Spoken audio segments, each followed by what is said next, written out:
meta studies, so 72 to 78% of all the ICOs out there have been confirmed scams. We know they were scams. Okay.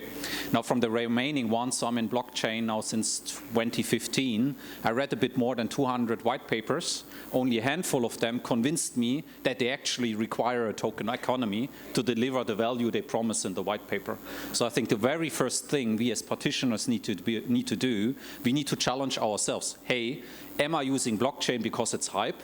Am I using blockchain because I want to do an ICO and raise some easy money? Or am I using blockchain because I'm genuinely adding value to a customer or to the public good? I think this is very, very important. Yeah? And I think in that way, maybe I'm one of the few industry participants who really warmly welcomes regulation, because I think regulation helps us to weed the bad apples from the good apples, so that the companies that genuinely want to add value, they have less of a reputation problem. Oh, I think I would like to share my view on a different angle on this point. Since the question is about speculation and intrinsic value, currently when we look at blockchain, blockchain is a technology, and we always link that with cryptocurrency, whereby we can have in the primary market and then trade on the secondary market, whereby you can make a quick profit from that. We call it a speculation. Based on the old school, what we learn is that anything that you invest less than a year, 3 months, 6 months, is called speculating. You are buying a share in the previous old time. When you invest any share that is less than a year, you say it's speculating because you are making a quick profit from that. But now look at that. In crypto, it's totally different. If you are looking about crypto, whereby it's trade 24/7 globally. In the previous stock market, you can trade on the morning session, end the session, your ticket being dropped, then you make another order on the second afternoon session, it being dropped again. You only can trade in one market. So the whole game changed, right? So you ask me whether anyone into the crypto or is not speculating, how you define speculation. So now go back to the question, whether are you investing on this to move the mindset or change their perspective to when you want to move yourself into crypto or blockchain, is not speculating. I think everyone to make profit. I mean, good profit in the shortest time is the best. So I think it's a different angle. I'm not saying that good or bad. It's just a matter of how we need to change our mindset now. A lot of people saying, especially in Chinese wording, saying that one day in the crypto world is 1 year. I mean, one day is equivalent to 1 year because of the time, because of the global, coverage on that. So it's a totally different game. Yeah, we got some people who immediately, they get into the crypto space and they don't sleep for days because, well, Korea woke up and they bought the token, or China woke up, or Africa. Like they just go through the hours and they expect different markets to react differently to different news. So that's where they see new people buying in and they just go crazy about it. So what's the most important metric people investing in these tokens that, as a member of the public, should look to grade a blockchain project? Some factors that you can consider whenever you're grading a blockchain could be governance or code status, like is it open source, closed source, or maybe even open review. Partnerships that bring it legitimacy, as well as geographic location. So who would like to take this? Ken? Okay. The Poseidon network, we established in the beginning, we are focused on the decentralized edge solutions. And we are now already have a real case on the decentralized CDN service. The most CDN services are centralized, but we are building up the world's first CDN hybrid blockchain platform. So for the audience, CDN, it might be good to explain to them what a CDN. Yeah, the CDN is a content delivery network. It's a kind of to purge the server and make the internet the lower latency but higher speed. And now we are the solution provider for the government, for smart city and smart traffic project. And I'm now working on looking for the applications to the public project and real project on smart city solutions, because we want to do the real cases on blockchain applications. Yeah. Sure, this was referring to how investors or the public can grade an ICO or a cryptocurrency as an investment product, right? So we've all seen there was a number of different creators of various spreadsheets you may have come across. There was the Oh Hey Maddies, there was the Superman, there was the Ian Bellina, all these guys that all came up with what looked like pretty good models to look at an investment product, of searching a range of the team, the tokenomics, was it a blockchain or not a blockchain, or the standard deviations on the product, what was the actual listing price compared to the amount of tokens, did they have all-stars on the team, were there people from these blue chip corporations that were actually leading the team. And I think that these were all quite good methodologies for actually grading projects and seeing if they were good, especially when a market is surging up and it's in a big bull run and everything's going up. But as we can see on the other side of that, when everything started to go down, a huge amount of people actually lost money from those methods of grading projects. And that's quite normal when you're looking at private equities investing, with VC investing. It might be 1 out of 100 investments that actually gives you that huge, multiple on your entire portfolio. 5% give you a good return, and the rest, some break even, and then you lose money on lots of the others. But I think looking now at what's left in the market, I think longevity is a really good thing to look at.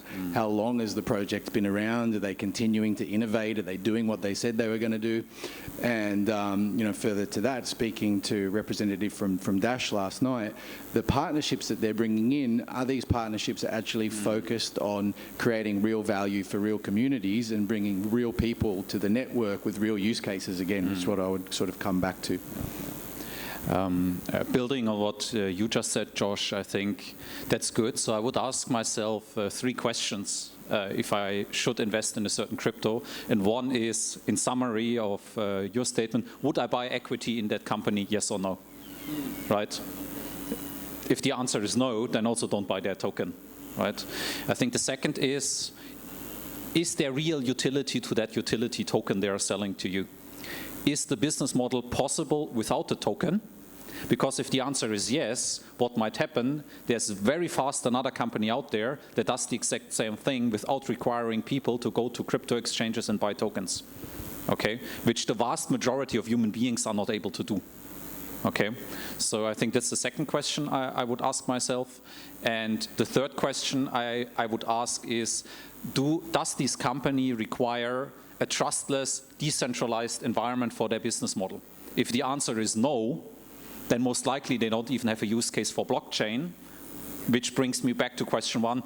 Maybe I shouldn't really buy equity from a company that uses the wrong technology for the business model they are trying to implement. So these are the 3 questions I would recommend. Definitely, that's a good 3 questions. I would like to add a 4th one also there, where you're looking at the different markets that a coin is in. The amount of users investing in the token directly correlates with the price point, the market cap.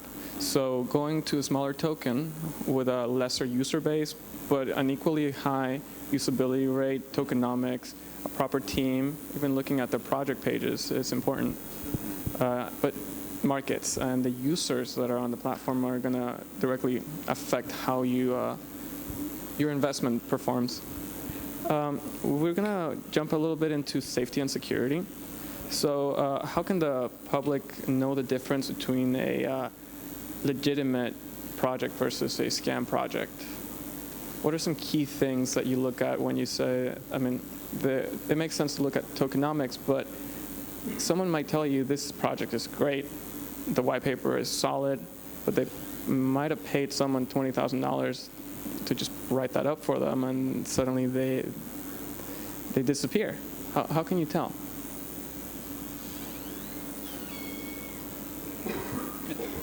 How can you tell if it's a scam, I think it's pretty tough to tell, to be honest. I was adding to the previous question, I would say that for the average person, experience is the best teacher. And if you don't get your feet wet, you won't know. And also to understand your own risk tolerance. So, you know, if you're willing to just test something out, why not just test it if you're not worried about, you know, losing what you put in? And then who knows what will happen sometimes. You know, not all of us have time to read through 200 white papers and to do all the research and do all of that. Sometimes we rely on other experts to help us out and other people to sort of lend their opinions and advice. So I would say, you know, you just kind of have to look at what you would use, I think, as a tool or as a project. And trust the reputation of their network as well, I see. I think another thing you might add is your Warren Buffett, right? If you don't understand it, don't buy it. Oh, yeah.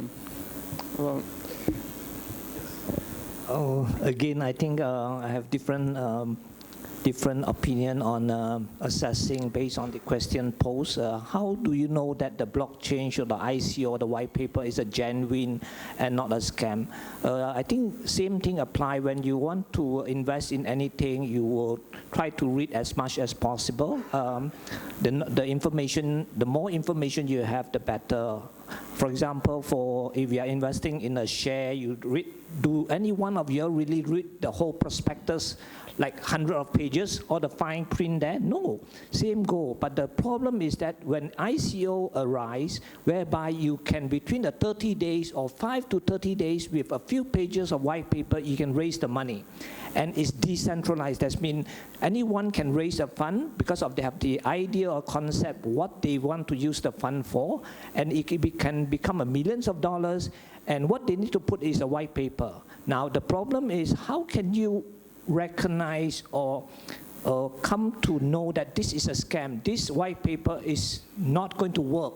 How good is the team? Of course, you look at the team member, whether they have the experience, you know, how they utilize their fund, whether they put 30% into marketing, 40% reserved for other research. And the other thing is what platform they are in. There's a few criteria that you can assess accordingly.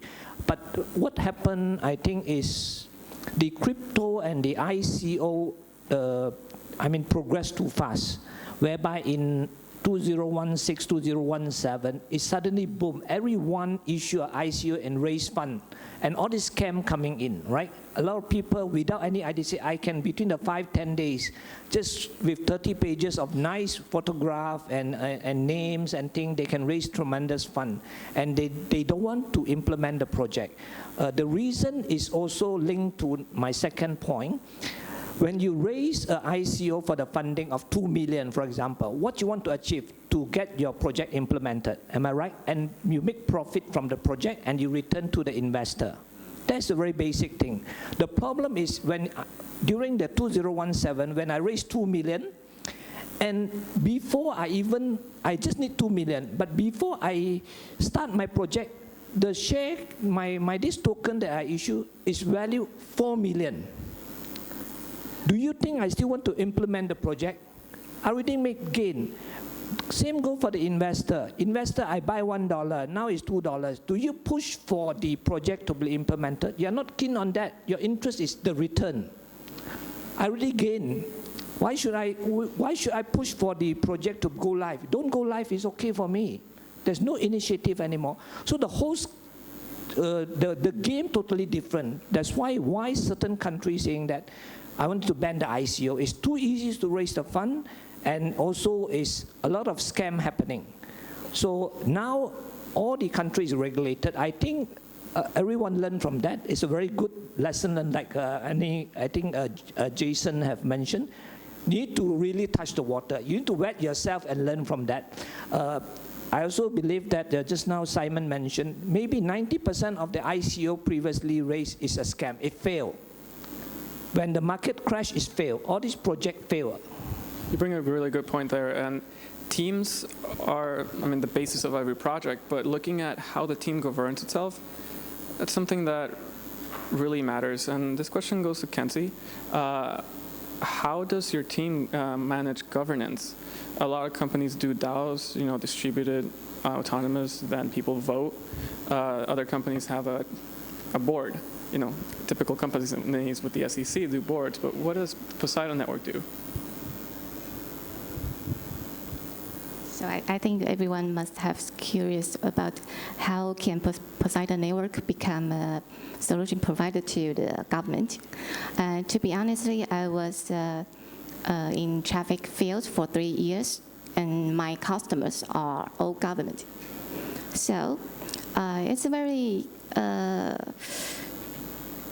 difficult to build up the reputation in 3 years, and you have to make your customers rely on you. So that's a trust. It's very important. And the Ministry of Traffic of Taiwan, they have about $700 million budget. They are going to do the blockchain and AI and 5G solutions. And they are looking for a solution from me. And this is some reason why I come here. I want to see and I want to hear all experts, their ideas. So seeing what your customer wants and developing towards that. I see. Moving on a separate thing, what is a key differentiator for the DLT, distributed ledger technology, that you or your company uses? For us, Hedera Hashgraph is open review platform with a couple of companies such as... So they wouldn't be able to use them anyway. Another thing we're using in our fund is, I think to your point on audits, is a cryptographic audit. So it's great that, you can have a big 5 accounting firm do your annual audit and you've got it's all signed off and everything, and that's your validation, that's your trust point. But to actually have a cryptographic audit that shows exactly how much funds are on hand at any one time, completely trustless to that extent, I think is pretty amazing also. Yep. So this question goes out to Jason. What do you use blockchain currently in your space with music? Okay, so I started with this project called Hip Hop the Blockchain. It was about 2018, early 2018, and what I wanted to do was kind of aggregate the different projects that were out there at the time. One was Steemit, the other one was Musiccoin, and then there's Tune, and there was a few video platforms, BitTube, and some of the other platforms that we're developing. And this was to kind of offer an alternative to the current system of, the centralized YouTubes and Spotifys and so on. And offer an opportunity to artists and creative people to earn some extra income without kind of having a middleman in the way. So we kind of, it didn't really take off because I think a lot of people within the industry didn't understand what it was. It wasn't integrated into anything that they knew. There weren't a lot of people on the platforms. So I think now times are kind of changing, and it's becoming a lot better known. And I think that we're looking at now is building our own platform for one of the projects that we're doing, which is hip hop battles. So to create kind of a video platform that people can use, incentivized and open source, maybe IPFS. We're not sure exactly yet what blockchain we want to use, but we're still exploring it. Definitely, that's a really smart idea, finding that key thing that makes your app interesting, that will drive eyes and eyeballs to get started on there, and then lead them forward on blockchain and maybe other cryptocurrencies. One thing, a lot of you guys mentioned Malaysia, so I would love to know what country has followed the best strategy to you when it comes to crypto regulation? Would like to go first? Which country? I mean, we got China, Indonesia, and Brazil, which have banned ICOs, and others have not. So let's see. I think this is this is a very tough question. There's no one best because what happened is that in blockchain or even the ICO, STO, IEO, we are all at the infant stage, whereby a lot of learning from the government, a lot of learning from the public, a lot of understanding how to apply this new technology to the application, like you say, in whether it's a medical line, transportation, banking, payment. So is there any best practice, so-called, or which country that we want to follow? Some country, for example, accept it very well. For example, I think Canada, and certain countries totally ban, call Bitcoin illegal, for example, Vietnam. And some countries getting open, for example, Malaysia, Singapore, Thailand. Currently, we try to be, understanding the technology behind it, understand the reason why we must transform or change or use this technology accordingly. So there's no best practice. Which country should Malaysia follow? Currently, what I can see is that Malaysia is very open, exactly like what Thailand have moved ahead of us, that have legalized a few exchanges, 4 to 5 exchanges. Last year I'm there with the SEC dealing with them. Singapore, very open-minded. They need to make it a very firm framework for the STO, ICO when you list there. Philippines already have certain free trade zone whereby you can have the transaction there. As mentioned earlier by the morning panel speaker, whereby please don't touch my people. You can sell your crypto here, you can sell your coins here, but Filipino is not allowed to buy. Same go for other country. Once you touch the public deposit or money, the government need to protect these people not to get into this risky digital currency or crypto. So is there any country best practice? I think for Malaysia, what I can see is that definitely need to learn from our neighbor country. I think Singapore is a good model, and personally, I think Australia is a good model for us. Definitely not the US style, whereby you need to treat that as a security, utility token, because the other factor you need to consider is the tax. All this income you gain from this crypto, how the treatment of accounting and tax? There's one major challenges now with the government. How to get this resolved? I don't think so there's a best practice. Different country have different way. Depends on your maturity of the people, on understanding the technology, the economy level, the standard of living, and all this is a multi-factor. I think you cannot just apply another country. For example, China ban it, then you say, oh, we ban in Malaysia. Don't work. Because they move so fast, the ICO become a big scam in 2017 September 4th. They have to stop the whole thing, So can we also do the same thing? No. Right? So I think different countries need to practice differently. Definitely the regulator need to listen to a lot of those so-called professional experts, have a lot of dialogue. As this morning, Yang Berhormat already mentioned, we need to talk and communicate more with the regulator so that they understand how you apply and add value to the society, add value to the technology so that we can advance. Well, thank you, Raymond. Simon, would you like? We have about 1 more minute. Okay, so then short. I think best jurisdiction to run your businesses very much depends on what you think is best. I mean, obviously for my business, I think Malaysia is great, otherwise I would not be incorporated here. If you want to run an exchange, if you want to go into crypto trading, I would look at Belarus. Don't know if you know that country. It's between Poland and Russia. It's a rather small ex-Soviet republic.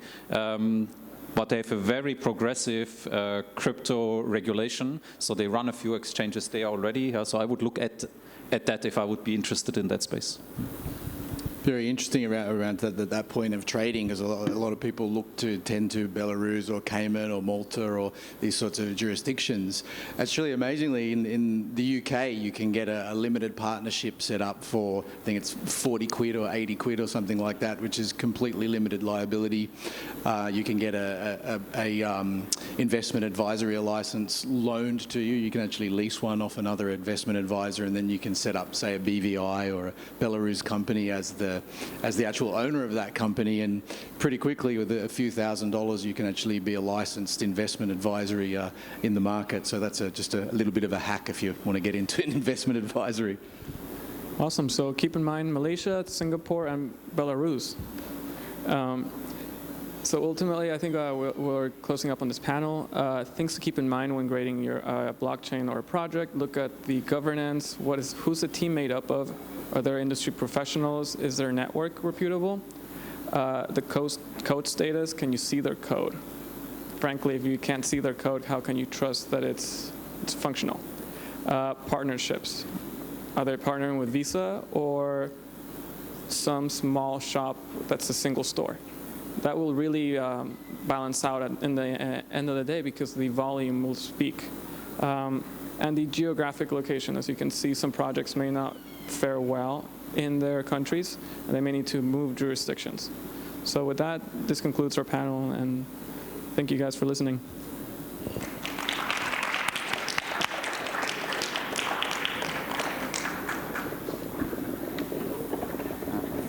Photo. Okay.